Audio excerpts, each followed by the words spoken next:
sholat hukumnya wajib.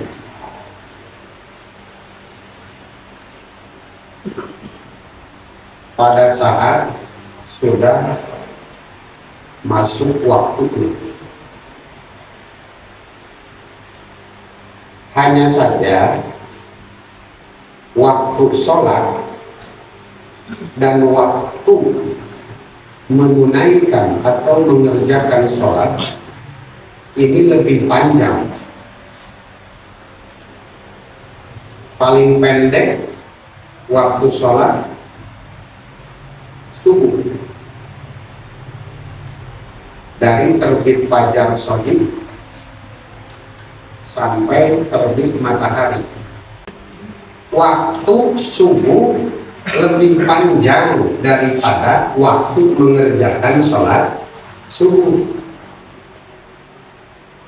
Saya kasih contoh begini. Wajib puasa 1 bulan Ramadan di siang hari. 1 bulan Ramadan itu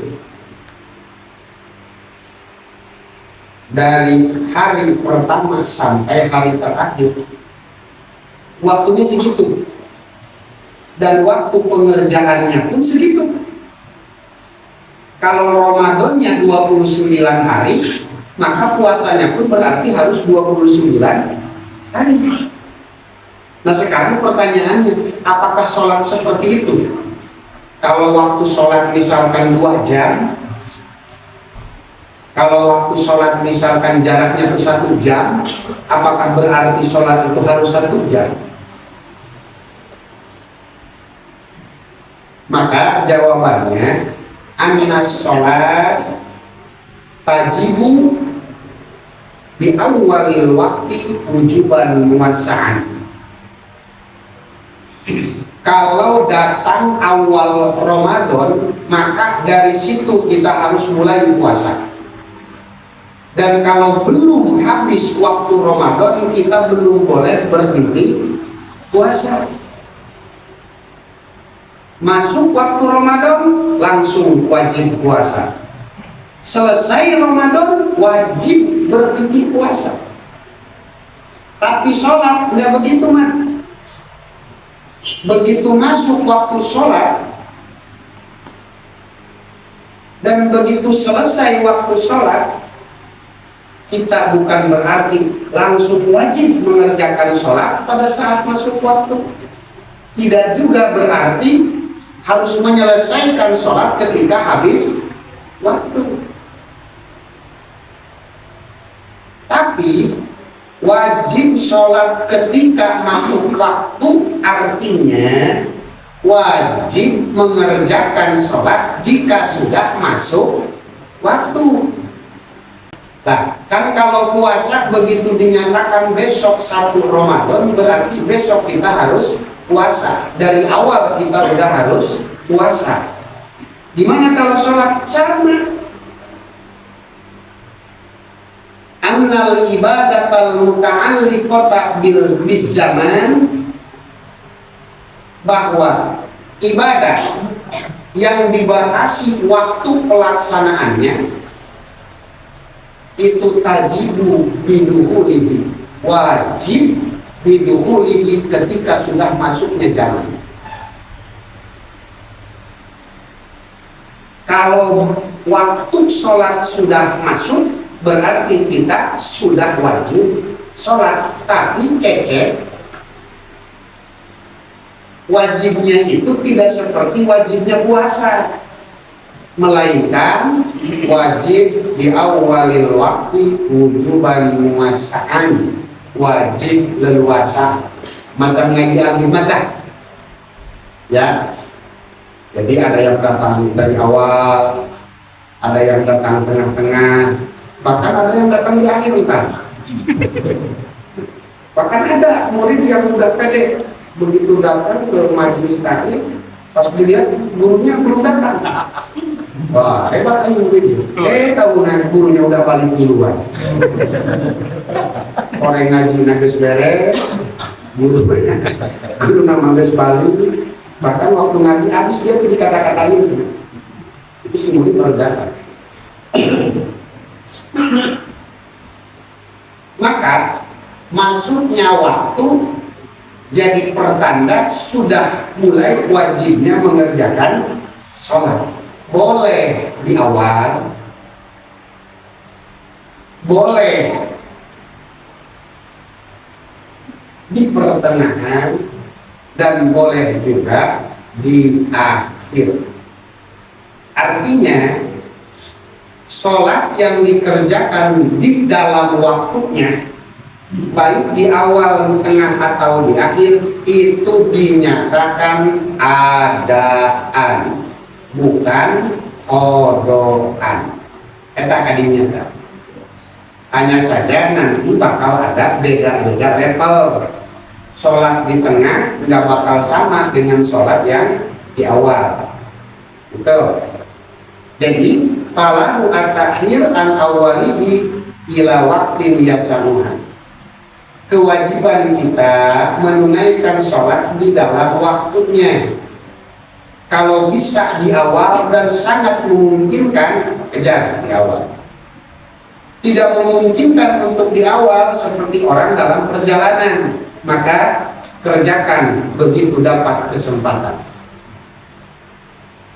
Tidak bisa juga di tengah-tengah waktu, minimal kita menyisakan kesempatan sehingga bisa melaksanakan sholat sampai selesai, waktu masih ada. Contoh, kalau sholat johor 10 menit itu udah sama wudhu nyambung ya? Udah mau wudhu kan? Wudhu 6 menit, jalan dari ke tempat sholat 1 menit, udah 7. Sholat johor si umum 3 menit. Minimal saya akan melaksanakan sholat zuhur 10 menit sebelum akhir. Itu yang wajib. Jadi kalau misalkan kita begitu datang waktu tidak ada kesempatan untuk mengerjakan sholat, bisa diayazam ala pilihan ini, saya akan melaksanakan sholat jam sekian. Itu syarat mutlak. Sehingga dosa hukumnya orang yang begitu masuk waktu tidak ada hati merencanakan akan mengerjakan sholat.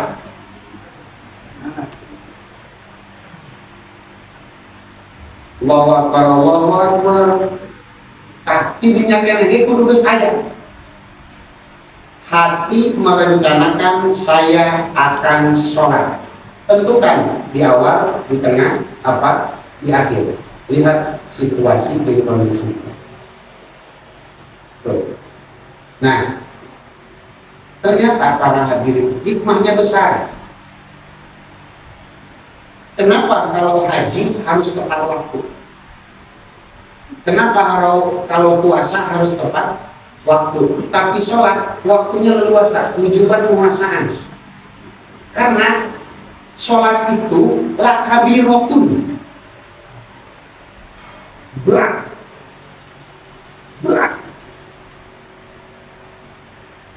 Dan beratnya sholat ini bukan bagi pemula saja. Sekelas penghoyal juga kadang-kadang masih merasa berat. Orang yang udah dawam sholat kayak Haji Dayat juga kadang-kadang masih merasa berat. Wa innaha la kabiratun. Sok perhatikan, Gus pernah ngaji Johar Makhluk di kosamin kodinna lamin ibtida wa nuna yutaqidi wasmulu tidak. Satu, innaha adalah taukid. Nomor kedua, la kabiratun lam ibtida. Nomor ketiga, jumlah ismiyah. Wa innaha la kabiratun, mengerjakan sholat itu kabiro besar. Sesuatu yang besar pasti berat untuk dipikul. Makanya kalau puasa wajibnya memang cuma setahun sekali.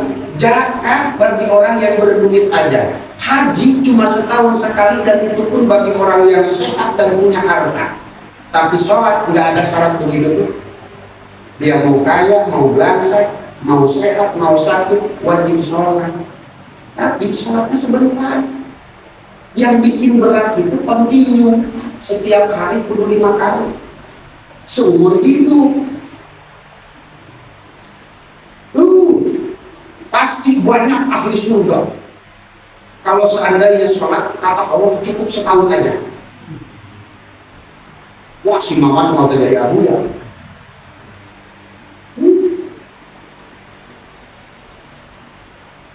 Yang berat itu kontinunya lakar dihukum. Hanya saja Allah memberikan kesempatan illa alal khosyin. Kalau sholat itu berat bagi goer khosyin. Adapun bagi khosyin udah nggak ada tuh kata berat. Ingat pada kau ngaji di Mangkarim almarhum disebut istisna teh ikhraju syai'in an hukmin yatanawaluhu wa yuhu qomal qawmu illa zaidan.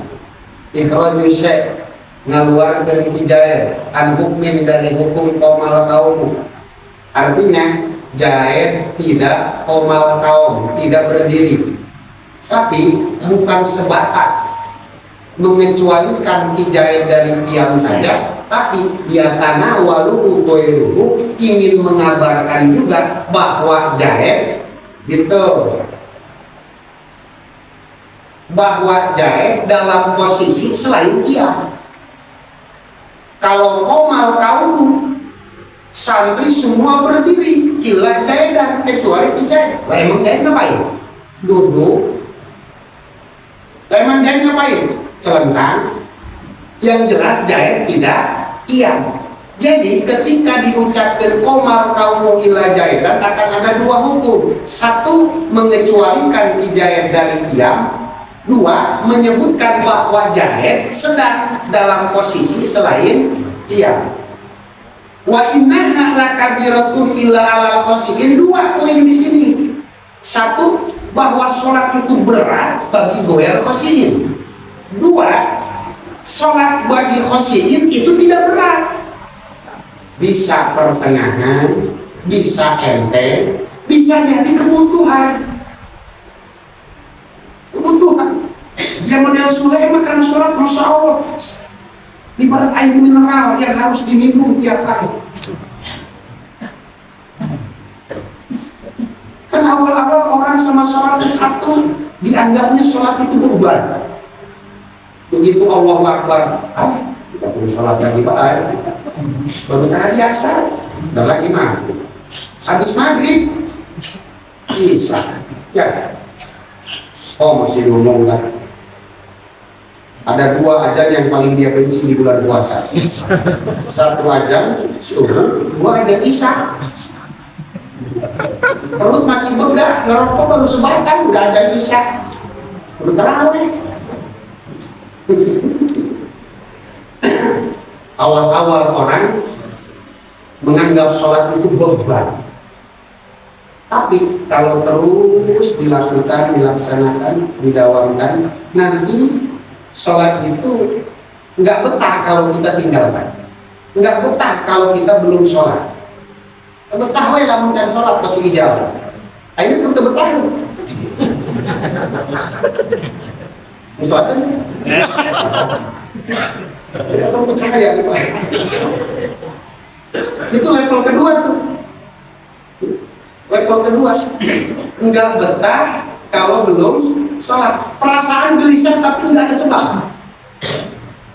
Nih gua duit punya, kuota masih penuh, bensin masih penuh, bini lagi baik, anak lagi baik, tapi kenaon di air gelisah. Orenganan hujan, nah ini level kedua.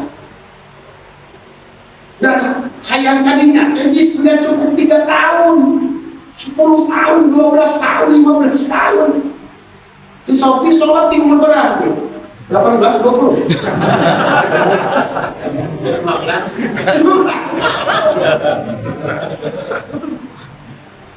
Ya. Ingat-ingat deh. Waktu kalian usia 15 tahun itu sholat masih terasa beban apa? Udah nggak betah kalau belum sholat. Umur 25 sih ya. Saya kan diajar sholat di umur 10 tahun. Benar tuh? 10 tahun, 12 tahun udah mulai sholat. Usia 25 berarti udah 15 tahun. Itu sholat masih terasa beban buat kita. Ya, emang transisi dari sholat itu beban menuju nggak betah kalau belum sholat itu waktunya lama. Perlu prosesnya tuh sampai belasan tahun. Bahkan mau ayat masih beban kali ayat dari dia. Ayat tuh. Udah ngacu. Jangan-jangan itu yang nyender baju merah.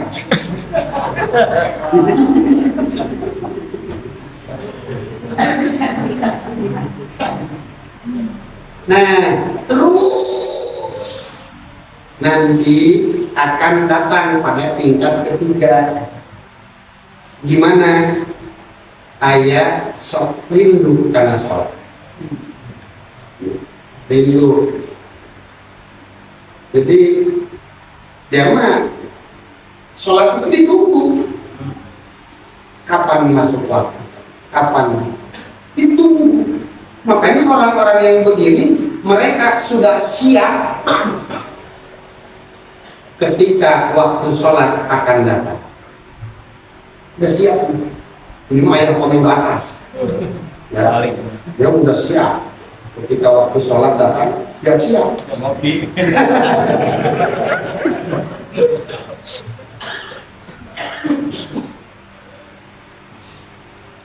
Bahagianya orang seperti itu ketika mendengar adzan, seperti bahagianya sepasang kekasih yang sudah lama tidak bertemu.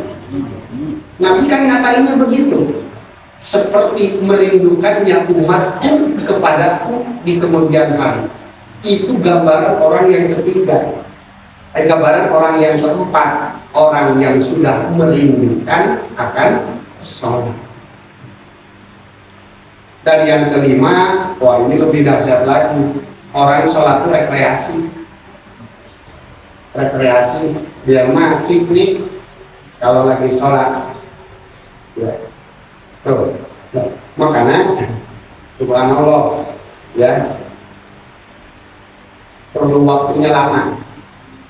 Bagaimana agar sholat kita segera naik tingkat? Illa alal khosyiin, jawabannya selalu berupaya khusyuk ketika kita sholat. Berupaya karena khusyuk teh ayah nggak kayak bisa motor. Kalau orang udah bisa motor sekali dua kali kesononya nggak usah belajar lagi, benar? Orang bisa bawa mobil sekali dua kali kesononya udah nggak usah belajar lagi. Tapi khusyuk di sholat, sekali kita bisa khusyuk karena kita berupaya dengan keras, maka di sholat kedua dan berikutnya kita harus berusaha lagi. Seperti berusahanya orang mau latihan motor. Tuh, begonya orang yang belum bisa motor, dia pertama kali belajar motor. Gimana? Nah, kita mau sholat belajar khusyuk repot kayak pantau. Dan itu tuh sama persis seperti orang baru belajar motor. Bisa khusyuk di sholat pertama. Ada yang khusyuknya setengah menit. Ada yang khusyuknya 40 detik. Ada yang khusyuknya sampai 1 menit. Ada yang khusyuk, dan itu tuh akumulasi. Ngalami khusyuk waktu takbiratul ihram. Habis itu ngelantur lagi. Datang lagi khusyuk begitu, a'udzubillahi minasyaitonirrajim. Khusyuk tuh berasa banget adanya Allah. Habis ujung ngelantur lagi, kebayang tuh dengan anak Jawa. Tuh. Begitu waladhdallin, kebayang lagi tuh, kerasa lagi Allah ada. Habis ngucapin amin, kebayang lagi nih, baru bulan April, jarang panggilannya. Tentu, jadi dalam satu rakaat sempat mengalami 2, 3, atau 4 kali momen. Hitungannya cuma detik. Yang jika dijumlahkan dalam 3 rakaat, misalkan jumlahnya 40 detik, bagus. Ayo yang terus kira bikin begitu susahnya minta ampun, seperti susahnya orang baru mau belajar motor. Dalam sholat pertama misalkan dapat 40 detik, nanti dalam sholat berikutnya belum tentu 40 detik lagi. Perjuangannya berat lagi. Kadang-kadang lebih berat di sholat berikutnya. Kadang-kadang lebih betul khusus di ayat. Gitu. Makanya ingat, al-khasyiin itu bukan Allah gambarkannya begini. Wa innaha lakabiratun illa 'alal ladzina khasyu fi sholatihim. Enggak begitu, tapi illa 'alal khasyiin. Beda. Khasyiin itu hadirin isim sifat. Beda dengan alladzina khasyu. Apa bedanya? Khasyiin itu isim sifat, artinya khusyuk yang sudah jadi sifat untuk sholatnya.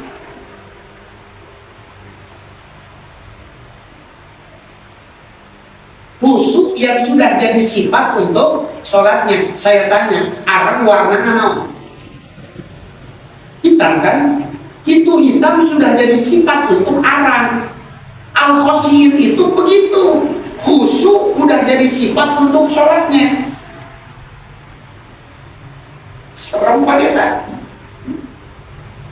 Sampai orang-orang ngaji julum, ngaji julumnya ada. Lamun kalimat nabi, dia faedahna naon? Tajaddud wal kudus. Kalau kalimat isim faedahna subut wa dawam. Dina sabina. Ghairul muhtarami sitatun. Binatang atau hewan yang tidak dihormati oleh agama jumlahnya ada 6. 1. Tarikus sholat. Ya, kalimatnya pakai kalimat isimnya isim sifat. Artinya apa? Tarikus sholat, orang mencoba bahasa Sunda, tukang tara sholat. Apa bahasa kita yang ini? Saya tak tara sholat. Beda dengan Allah ditaroka sholat. Kalau Allah ditaroka sholat jumlah pilihan, artinya sewaktu-waktu pernah sekali dua kali ninggalin sholat. Tapi kalau udah tariku sholat itu sudah jadi karirnya. Karir ente tinggi amat. Saya berkarir ingin jadi orang yang meninggalkan sholat. Jadi tariku sholat itu seperti itu tuh. Karena isim sifat, meninggalkan sholat udah jadi sifat untuk akhlaknya. Al-khasyiin khusyuk yang sudah jadi sifat bagi sholatnya. Makanya selalu berusaha untuk khusyuk ketika sholat. Apa sih khusyuknya? Berasa kalau Allah itu ada. Itu apa?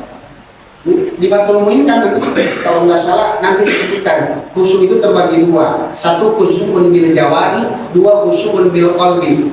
Hiji minimal khusyuk badan dulu. Orang kalau sholat tegak udah kayak tentara lagi baris.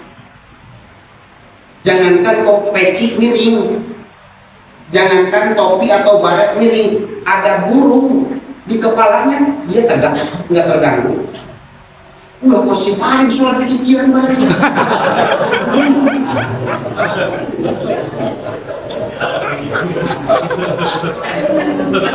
Sholat kudu ngecek kumpul, kudu itu kesobolan terus. Bil jawari itu badannya tegak, hanya gerak jika diperlukan.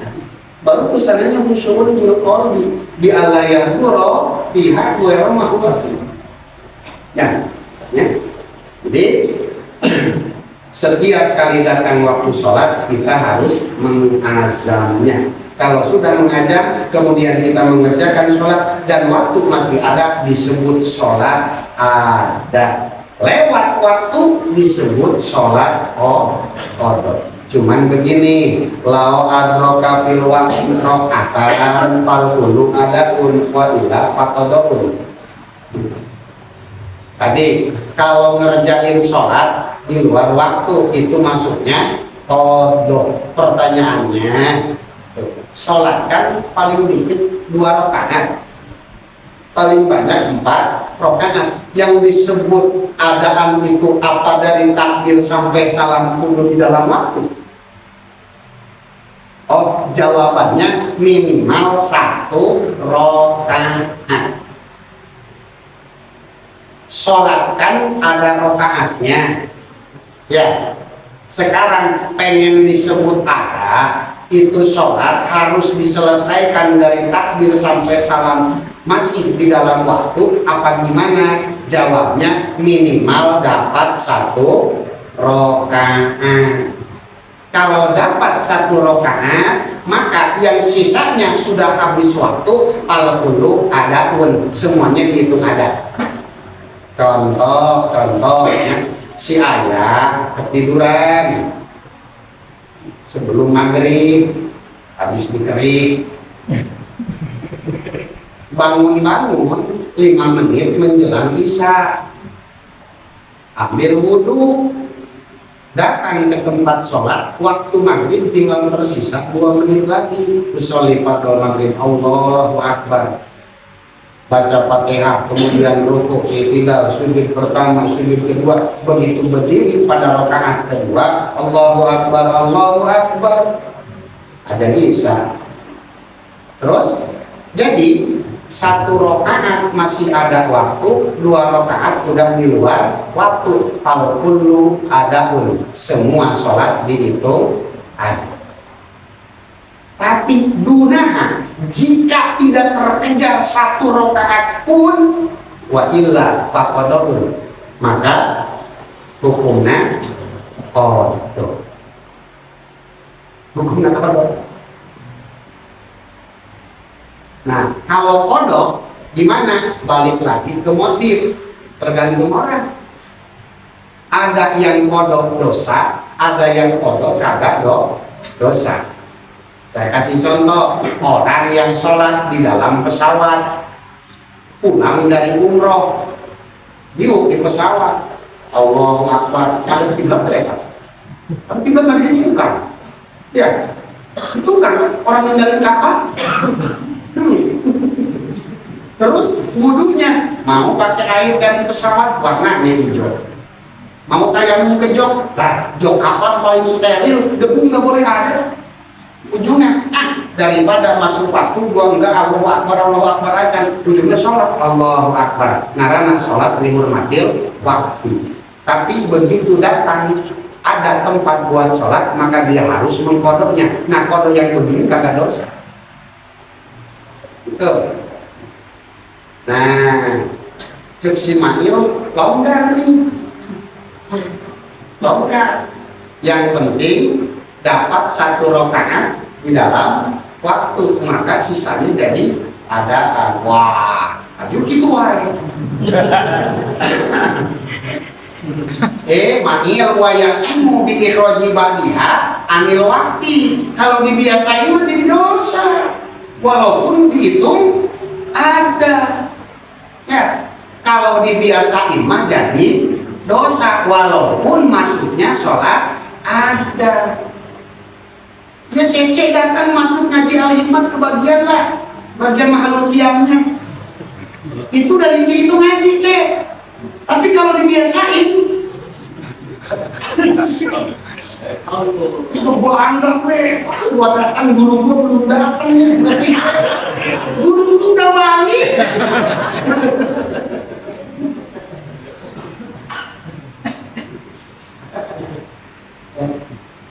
Makanya mengaji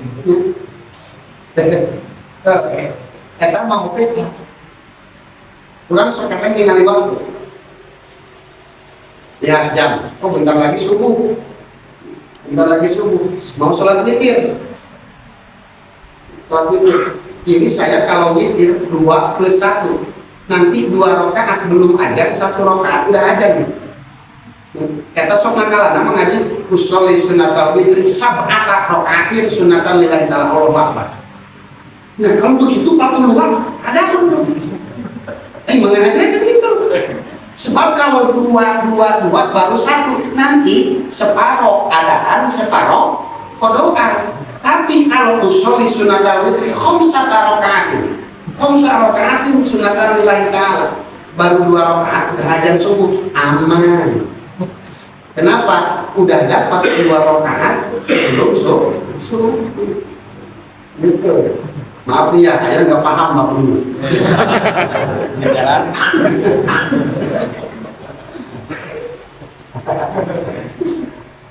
Ya, tuh. Jadi kalau masih terkejar 1 rakaat di dalam waktu, itu hukumnya adaan, tapi jangan disengajain. Lao syara'a fi ghairil jum'ati wa qad baqiya ma yasahuna jazalah bila karohatin ayyutawilah bil qiraat aw dzikri hatta yafuda waktu.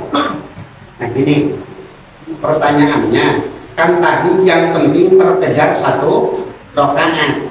Farid nanya, biar terkejar 1 rakaat, apakah kita jangan baca yang sunat? Beres takbir langsung bismillah, baca fatihah, enggak baca surat, langsung ruku, langsung sujud dan lain sebagainya agar terkejar 1 rakaat? Jawab, baca yang sunat.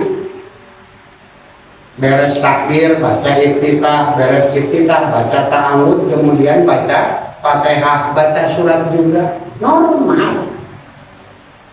Lah, gimana kalau udah terkejar 1 rakaat? Wa in lam yuqi minha rakatan fi. Menurut pendapat mutamad, tetap kejar yang sunnah walaupun tidak terkejar 1 rakaat. Dengan pendapat anu muqabilna, pendapat sahih tapi tidak mutamad. Kalau waktu sudah mepet, maka kejar 1 rakaat dengan mengambil yang wajib-wajibnya saja dulu. Kalau sudah 1 rakaat, baru tuh di rakaat kedua baca surat yang panjang dan lain sebagainya, baru boleh. Itu pendapat sahih namun tidak muhtamad. Tuh. Ini apa? Dalam situasi ada waktu yang muat untuk sholat sampai selesai. Saya kasih contoh aja. Sholat subuh berapa rakaat? 2. Berapa menit? Anggap 2 ya. Anggap 2. Pas dibuka dina HP, waktu subuh tinggal 2 menit. Oke? Ada 3 menit. Sholipan Rasul rakaatan lillahi ta'ala, Allahu Akbar. Ini 2 menit ya. Kalau diambil yang wajibnya saja, sholat subuh bisa sampai salam nih, belum keburu terbit matahari. Tapi misalkan kalau baca iftitah, kalau baca surat, kalau baca ini, baca itu, bisa sepotong di dalam waktu, sepotong lagi udah keluar waktu. Gimana? Apa baca surat baik? Baca. Kenapa? Karena di awalnya sudah tersisa waktu yang muat untuk 2 rakaat. Gitu ya. Ini kalau masih tersisa. Jadi wala yusannu iktisaru ala arkani sholat li idroki kulli fil waqti. Tidak ada kesunahan mempersingkat sholat dengan cara mengambil yang rukun-rukunnya saja demi terkejar 1 rakaat. Udah sholat normal aja. Lah gimana nanti kalau kodok? Itu nasib sia we teman. Beri karena sholat kalau ora bae. Gitu ya. Eta dina sholat. Para hadirin, nah al-hikmah teh udah jadi perahu nganterin orang bisa datang ke Allah. Udah banyak produk-produk al-hikmah yang menghadap Allah Subhanahu wa Ta'ala dan mereka digolongkan makhluk-makhluk yang sukses. Ya. Saya mendengar almarhum wafat, di satu sisi kaget, yang kedua sedih, tapi ada satu yang membuat saya bangga. Almarhum teh geus soleh di kermasan mereka kene, taat dan aktif di kealunian, dan yang ketiga di al-hikmah. Di al-hikmah sebagai pejuang, perintis. Kalau tidak ada jasa beliau, Bagaimana ini ahli mungkin tidak ada. Makanya kalau kita ingin ke Allah perlu jalan, perlu thariqah, udah al-hikmah itu thariqah. Sampai ya hikmah itu thariqah, perahu dakwah istiqomah cukup dengan al-hikmah, oke. Cukup dengan al-hikmah sing dakwah istiqomah beranjak. Nggak bakal takut kita menghadap Allah. Nggak usah nunggu tua, nggak usah nunggu sehat, nggak usah nunggu yang lain. Insya Allah, ya. Al-hikmah bisa menyelamatkan kita sehingga kita siap kalau memang harus mati malam ini. Kita siap kalau memang hari ini harus menghadapi. Mahiku al-hikmah yang terkenduran Gusti Allah. Yundaku takjilu sholatin Allah.